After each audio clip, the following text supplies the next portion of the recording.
السلام عليكم ورحمة الله وبركاته. بسم الله الرحمن الرحيم. ربي زدني علما ربي اشرح لي صدري ويسر لي أمري واحلل عقدة من لساني يفقهوا قولي. மூன்றாவது பாடம் அத்தர்சு சாலிஸ். இந்த பாடத்தில் நம்ம அலிஃப் லாம் யூஸ் பண்ணுவதோடைய சட்டம். அலிஃப் லாம் ஒரு பெயர் சொல்லுக்கு முன்னாடி வந்ததுன்னா அதோடைய இயராப், அதோடைய இயராப் அப்படின்னா இறுதி குறியீடு. இந்த இறுதி இருக்கு இல்லையா, இந்த இறுதி குறியீடு எப்படி மாறும் அப்படின்றத பார்க்க போகிறோம். இப்போ நம்ம பொதுவாக என்ன பார்த்துருந்தோன்னா பைத்துன் அப்படின்னு பார்த்துருந்தோம் இல்லையா. பைத்துன்னு வரும்போது அதுக்கு தன்வீன் வரும். பைத்துன் அப்படின்னும்போது ஒரு வீடு அப்படின்றத குறிக்கும். அதுக்கு தன்வீன் வரும்.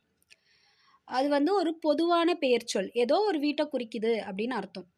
இதே உங்களுக்கு அல் வந்துச்சுன்னு வச்சுக்கோங்களேன், குறிப்பிட்ட ஒரு வீட்டை பற்றி பேசுதுன்னு அர்த்தம்.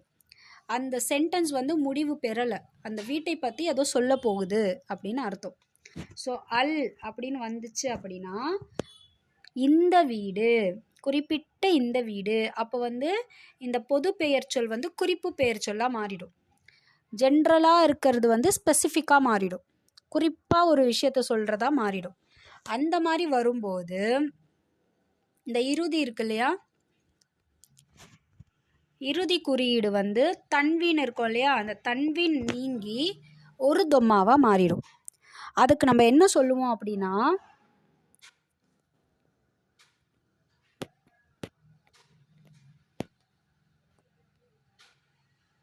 ரஃபவுன்னு சொல்லுவோம்.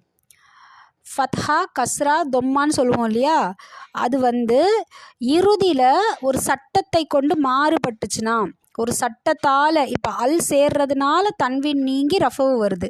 ஸோ அந்த மாதிரி ஒரு சட்டத்தால் அதோட இறுதி மாறுச்சு அப்படின்னா அதற்கு நம்ம இயராப் அப்படின்னு சொல்லுவோம்.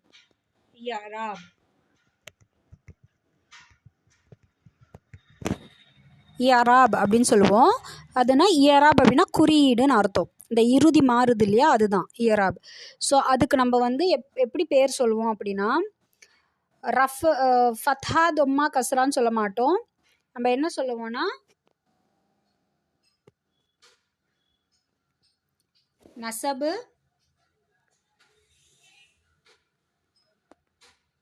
ஜர்ரு,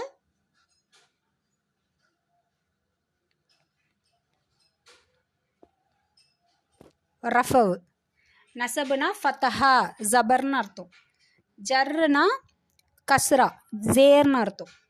ரஃபவுனா தொம்மா பேஷ்னு அர்த்தம். சரிங்களா. ஃபத்தஹா கஸ்ரா தொம்மா, நசபு ஜர்ரு ரஃபவு.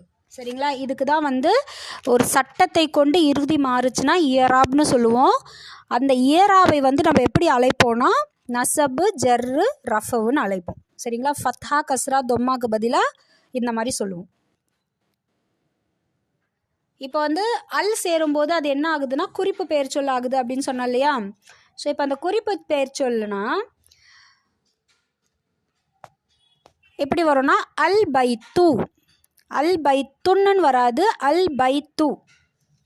கிதாபுன் அல் கிதாபு, கலமுன் அல் கலமு, ஜமலுன் அல் ஜமலு, ஜமலு. சரிங்களா. ஸோ தன்வீன் நீங்கி, தன்வீன் இருக்கு இல்லையா, இந்த தன்வீன் நீங்கி ரஃபவுவாக மாறிடும். இதுதான் இந்த பாடத்தில் இருக்கக்கூடிய முக்கியமான சட்டம். இன்னொரு விஷயம் நம்ம பார்க்க போகிறோம் இந்த பாடத்தில். என்னன்னா முபத்ததா ஹபர்.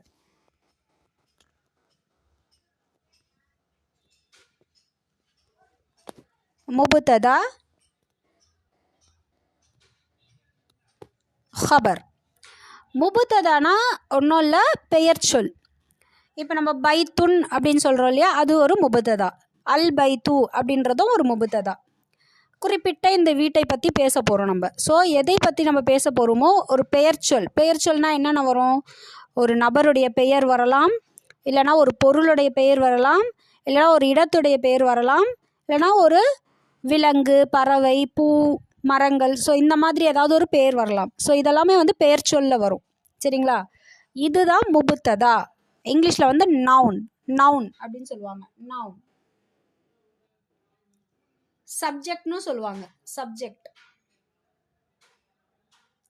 ஸோ நம்ம எதை பற்றி பேச போகிறோமோ அதுதான் முபுத்ததா. இப்போ ஹபர்னா என்ன? ஹபர்னா என்னன்னா நம்ம ஒரு விஷயத்தை பற்றி பேசுகிறோம் இல்லையா, அந்த செய்தி எதை வந்து நம்ம பேசுகிறோமோ, இப்போ வந்து அல் பைத்து அப்படின்றது முபுத்ததானா, வீட்டை பற்றி நம்ம என்ன சொல்ல போகிறோம் அப்படின்றது ஹபர். அந்த வீடு வந்து புதியது, இந்த வீடு பழையது, இந்த வீடு தூரத்தில் உள்ளது, இந்த வீடு அருகில் உள்ளது, இந்த வீடு சிறியது, இந்த வீடு பெரியது அப்படின்னு சொல்லிட்டு அந்த வீட்டை பற்றிய ஒரு குறிப்பை நம்ம சொல்லுவோம் இல்லையா, ஒரு விஷயத்தை சொல்லுவோம் இல்லையா, ஒரு செய்தி. அந்த ஹபரை பற்றிய ஒரு அந்த முபுத்ததாவை பற்றிய ஒரு செய்தி தான் ஹபர். சரிங்களா? இப்போ இதை இங்கிலீஷில் என்னன்னு சொல்லுவாங்கன்னா,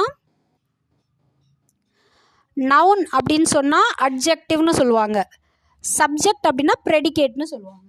சரிங்களா? நவுனாக இருந்தால் முபுத்ததாவை நவுன்னு சொன்னால் ஹபரை வந்து அட்ஜெக்டிவ்னு சொல்லுவாங்க.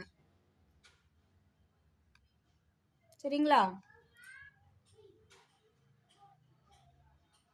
இதே வந்து சப்ஜெக்ட்னு நம்ம சொன்னோன்னா ஹபரை வந்து ப்ரெடிகேட்னு சொல்லுவாங்க. ஸோ இது வரைக்கும் புரிஞ்சுதான் இன்ஷால்லா? மீதி லெசன் வந்து இன்ஷால்லா நெக்ஸ்ட் வீடியோவில் பார்க்கலாம். இதில் ஏதாவது டவுட் இருந்ததுன்னா கேளுங்க. சரிங்களா? ربنا تقبل منا إنك وأنت السميع العليم وتب علينا إنك أنت التواب الرحيم سبحانك اللهم وبحمدك أشهد أن لا إله إلا أنت أستغفرك وأتوب إليك سبحان ربك رب العزة عما يصفون وسلام على المرسلين الحمد لله رب العالمين.